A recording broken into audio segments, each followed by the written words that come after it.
오늘 새벽에 일어나서 밖에 나가봤더니요, 비가 오고 있었습니다. 지금도 비가 오고 있습니다만, 우리 사람들은 왜 지금 비가 오는지 다 알지 못하지만, 그러나 하나님은 오늘 비가 오는 저것까지도 다 계획하고 계시고, 이 비로 인해서 살아날 것들은 살아나게 하시고, 촉촉하게 습기를 머금고 썩어야 할 나뭇잎들은 썩게 하시고, 그래서 내년에 다시 만물이 소생하게 하시는 하나님의 계획을 진행하는 것이라 생각하니까 참 감사한 마음이 들었습니다. 어제일까요? 제가 뉴스를 보니까요, 우리나라가 아직 며칠째 지금 비가 오고 있습니다만 아직도 완전히 해결된 것이 아니라 많은 그 저수지들이 많이 비어 있었습니다. 아직도 많은 저수지들이 비어 있는 것을 보면서 또 내년 농사를 걱정하는 그 농민이 인터뷰를 하는 것을 보았는데요. 아직도 비가 너무 적어서 내년에 농사를 어떻게 해야 되냐고 걱정하면서 4대강 저거 만들면 뭐하냐, 막 그 저수지가 다 비었는데 막 그러면서 이렇게 하면서 이분이 뭐라고 그러냐면, 정부가 내년에 농사를 어떻게 해야 될지 대책을 세워줘야지 않냐, 정부가 하는 일이 그거 아니냐, 막 이러면서 이렇게 인터뷰를 하는 내용을 봤습니다. 여러분, 아무리 유능한 정부도 저 빗방울 하나 만들어내지 못하는 것이 사람이 하는 일입니다. 그러니 여호와 하나님을 의지해야 되는 것이죠. 풀 한 폭이 나무 한 그루도 자라는 것도, 풀 한 폭이 나무 한 그루가 자라는 것도 다 여호와 하나님의 손에 달려 있는 것입니다. 사랑하는 성도 여러분, 우리의 생사화복을 주관하시는 여호와 하나님을 날마다 인정하고 날마다 그 하나님 한 분만 섬기며 사랑하기를 예수님의 이름으로 축복합니다. 8장에서 이스라엘이 여호와 하나님을 버리고 선을 버림으로 우상을 섬김으로 결국 파괴되어져 가는 이스라엘을 보여주셨다면, 오늘 9장은요, 그 연장선상에서 하나님을 떠난 이스라엘이 어떤 보응을 받게 되는지를 보여주십니다. 먼저 포도주가 떨어지고 다시 포로로 잡혀가게 될 것을 말씀하고 있습니다. 우리 2절과 3절 같이 한번 읽습니다. 시작. 타작마당이나 술틀이 그들을 기르지 못할 것이며 새 포도주로 떨어질 것이요, 그들은 여호와의 땅에 거주하지 못하며 에브라임은 애굽으로 다시 가고 아수르에서 더러운 것을 먹을 것이니라. 아멘. 이스라엘은 풍성한 물질, 풍성한 추수물만 있으면 기쁨은 더할 길이 없었을 것입니다. 그런데 그가 의지하던 타작마당, 새 포도주, 술틀에 의해 길리움을 받지 못한다. 그들이 기르지를 못할 것이다. 그것들이 그들에게 기쁨을 주지 못할 것이다 라는 말이죠. 3절을 보시면 여호와의 땅에서 거주하지 못하고 에브라임은 애굽으로 다시 끌려갈 것이고 아수르에 끌려가서 더러운 것을 먹을 것이다 말씀합니다. 우상에게 머리를 숙이면 모든 것에 성공하고 무슨 모든 열매를 거두는 줄 알았는데 오히려 반대로 탈취를 당하게 되고 더 비참한 고통을 당하게 된다는 그런 말씀입니다. 이제 추수의 축복도 끝이 나고 모든 열매가 끝이 난 것입니다. 이스라엘은 모든 것을 상실하는 그런 형벌을 당하게 되는 것이죠. 하나님의 보호가 우리를 떠나면요, 하나님이 우리를 보호하시는 그 보호가 떠나면 하나님도 없고 아무것도 없는 그 무상태가 아니라 하나님이 떠나는 순간 우리는 원수에게 붙잡히게 되어 있습니다. 사단이 가만두지 않는 거예요. 어떤 사람은 저는 예전에 예수님을 믿었다가 지금은 예수님 안 믿고 그냥 무교입니다, 이렇게 하는 사람이 있어요. 무교가 어디 있어요, 세상에. 여러분, 무교는 없습니다. 무교라고 주장하는 순간 자기가 하나님을 떠나는 순간 사단에게 붙잡히는 거예요. 몰라요, 그거를. 사단에게 붙잡히는, 자기가 지금 사단에게 붙잡혀 있다는 거를, 세상 권세를 사상이 잡고 있잖아요.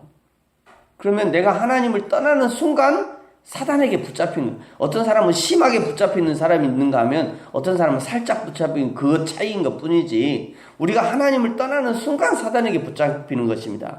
사단의 포로가 되는 것이에요. 하나님이 우리의 힘이었는데 그 힘이 사라지니까 원수의 땅으로 끌려가는 것입니다. 사랑하는 성도 여러분, 저와 여러분이 하나님 대신 의지하는 것이 무엇이 있습니까? 혹시 나의 술틀을 의지하십니까? 아니면 나의 타작마당을 의지하십니까? 아니면 풍성한 소출을 얻지 못하고 지금 탈취를 당하고 계십니까? 지금 나의 위치는 하나님의 품입니까? 아니면 애굽 이방의 품입니까? 여호와 하나님을 사모하고 의지함으로 날마다 하나님의 보호 아래 있게 되기를 축복합니다. 이스라엘이 받게 되는 보응 두 번째는요, 선지자의 타락입니다. 우리 7절의 말씀을 같이 한번 읽겠습니다. 시작.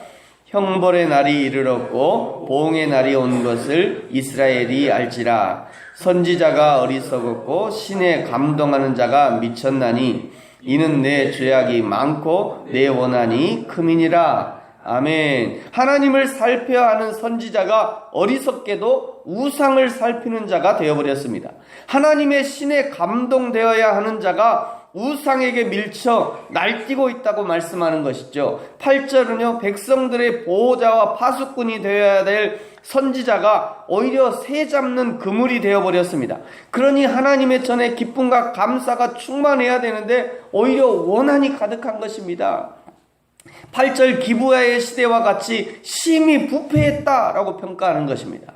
사랑하는 성도 여러분, 이 시대 하나님의 선지자들을 위해서 여러분 기도해 주시기 바랍니다. 이 시대 목회자들이 하나님의 성령에 감동될 수 있도록 여러분 기도해 주셔야 됩니다.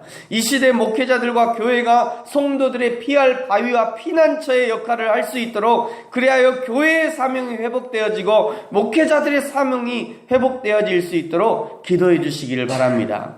우리 하나님은요, 이런 이스라엘의 죄만 기억하시는 것이 아니라 사실은 이스라엘과 첫 만남도 늘 기억하고 계십니다. 그 첫 만남을 기억하신다는 것은 그 만남이 회복되어지기를 소망하신다는 그런 말씀인 것이죠. 우리 10절 말씀, 10절의 상반절인데요. 10절 같이 한번 읽겠습니다. 시작. 옛적에 내가 이스라엘을 만나기를 광야에서 포도를 만남같이 하였으며 너희 조상들을 보기를 무화과 나무에서 처음 맺힌 첫 열매를 봄같이 하였거늘. 아멘. 여기까지요. 옛적에 내가 이스라엘을 만나기를 광야에서 포도를 만남같이 하였다. 너희 조상들을 보기를 무화과 나무에서 처음 맺힌 첫 열매를 봄같이 하였다 라고 말씀합니다. 광야에서 포도를 만나면 얼마나 기쁘겠습니까? 이스라엘 민족들에게 이 포도는 음료수가 아닙니까? 물하고 똑같은 겁니다. 마실 물 한 모금 없는 그 광야에서 포도를 만났다니 마른 목을 축이는 기쁨은 말로 표현할 수 없는 것이죠. 또 무화과 나무를 처음 맺힌 무화과 나무에 그 처음 맺힌 열매를 보았다라고 말씀하죠. 무화과 나무의 처음 열매라는 것은 이 열매를 시작으로 계속해서 무화과 맺힌다는 것입니다. 무화과가 앞으로 계속 맺힐 것이라는 그런 희망을 본 것이죠. 무화과 나무는요, 이스라엘에게 식량이 되었습니다. 이스라엘에게 식량이에요. 그 식량이 앞으로 계속 열릴 것이라는 그런 희망을 얘기하는 것입니다. 우리 하나님이 우리를 처음 만나실 때 이렇게 기쁘고 행복했다는 그런 말씀이죠. 그리고 우리를 통해서 계속되는 열매를 기대하셨다는 그런 말씀입니다. 우리만 하나님을 처음 만날 때 기쁜 것이 아니라 사실은 우리 하나님이 더 기쁘셨다는 그런 말씀인 것이죠. 우리의 99마리의 양을 놔두고 잃어버린 한 마리 양을 찾아 나간 목자가 그리고 그 양을 찾자 그 양을 목에 두르고 말이죠, 덩실덩실 춤을 추며 돌아오는 목자와 같이 우리 하나님이 우리를 그렇게 기뻐하셨다는 그런 말씀입니다. 그런데 10절 하반절에 보시면요, 그랬던 그들이 바알부올에게 가서 부끄러운 우상에게 몸을 들임으로써 저희가 우상같이 가증하여졌다라고 말씀합니다. 우리 하나님이 섭섭하신 것이죠. 그렇게 우리 하나님과의 첫사랑을 버리고 우상에게 가서 얻은 것이 무엇이냐? 11절에 보면요, 에브라임의 영광은 새처럼 날아가 버렸다. 아이 베는 것이나 임신하는 것이 없고 12절 자식들이 없이 하겠다 말씀합니다. 우상에게 가니까, 하나님을 버리고 생명의 근원이신 하나님을 버리고 우상에게 가니까 거기에 아무것도 없는 것이에요. 그저 배고픈 것뿐입니다. 영광은 날아가고 아이도 없고 임신하는 것도 없고 자식이 없다고 얘기하는 것입니다. 이것은 이스라엘의 미래가 사라진다는 그런 말씀입니다. 자식이 없다는 것은 이스라엘의 미래가 사라진다는 것입니다. 하나님 앞에 순종하지 않는 세대, 하나님을 떠난 세대는 그 세대뿐만 아니라 그 다음 세대에게도 하나님의 영광이 임하지 않는 것이라는 무서운 경고인 것입니다. 저희 교회도 아직 교회학교가 구성되지 않은 상황에 있습니다만 지금 한국 교회는요, 심각하게 교회학교가 붕괴되는 현상을 맞고 있습니다. 이미 맞고 있어요, 이미. 저도 그런 세대를 경험했습니다만 제가 어릴 때는요, 북만 쳐도 애들이 따라왔어요. 교회학교, 예전에 교회학교 해보면, 성경학교 해보면요, 예수 믿으라 교회 오라 얘기 안 해도 그냥 북만 둥둥둥 치고 마을 돌아다니면서 애들이 쫄래쫄래 따라왔어요, 교회를. 그런 세대였어요. 근데 지금은 어떻습니까? 학교 앞에 가서 전도하면요, 신고해요. 왜 애들 자꾸 거기서 전도하고 있냐고. 선생님들이 나오고 교장 선생님이 나와갖고 이러시면 안 된다고 가시라고. 교회학교 어린이 전도협회에 가서 이렇게 교육을 받아보고 실제 그렇습니다. 교육을 받아보면 주의를 당부하는 게 있어요. 뭐냐면 첫째, 학교 앞에서 전도할 때 절대 차에 태우지 마라. 애들을 차에 태우지 말아요.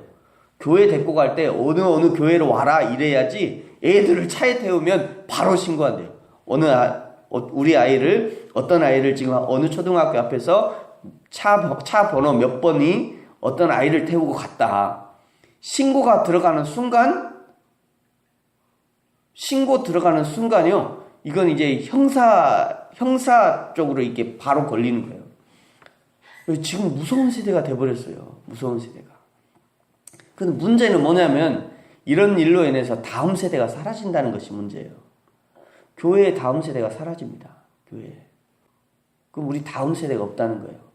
우리가 10년, 20년, 저도 여기서 10년, 20년 할지 모르겠습니다만 10년, 20년 후에 다음 세대가 우리가 다 가고 나면 이 다음 세대 새벽 예배를 책임질 사람이 없는 거예요. 이것이 문제입니다. 이것이. 우리가 하나님을 버리는 순간 이런 문제들이 우리에게 발생하는 거예요. 당장 눈에는 보이지 않지만 이런 일이 발생합니다. 이 하나님의 경고가 지금 우리 대한민국의 교회와 교회의 현실과 맞아떨어지는 것이 아닌가 하는 그런 심히 두렵고 떨리는 마음이 있습니다. 여러분, 우리가 지금 부흥이라는 우상을 섬기고 있지 않은지, 우리가 지금 건축이라는 그런 우상을 섬기고 있지 않은지, 우리가 지금 제자훈련이라는 우상에 빠져서 하나님이 찾으시는 예배자를 세우는 것을, 예배자를 잃어버리는, 제자훈련을 얻고 예배자를 잃어버리는 그런 시대 가운데 살고 있지 않은지 심각하게 돌아봐야 할 것입니다. 말씀 마치겠습니다. 사랑하는 성도 여러분, 여호와 하나님 앞에 돌아오십시오. 다시 한번 우리 하나님께 광야에서 만난 포도와 같은 기쁨을 안겨드리시기 바랍니다. 다시 한번 무화과 나무의 첫 열매와 같은 기쁨을 안겨드리십시오. 그리하여 너는 나의 사랑하는 자요 나의 기뻐하시는 자라는 하나님의 고백을 듣고 우리 역시 심령에서 솟아나는 기쁨이 회복되어지기를 예수님의 이름으로 축복합니다. 기도하겠습니다.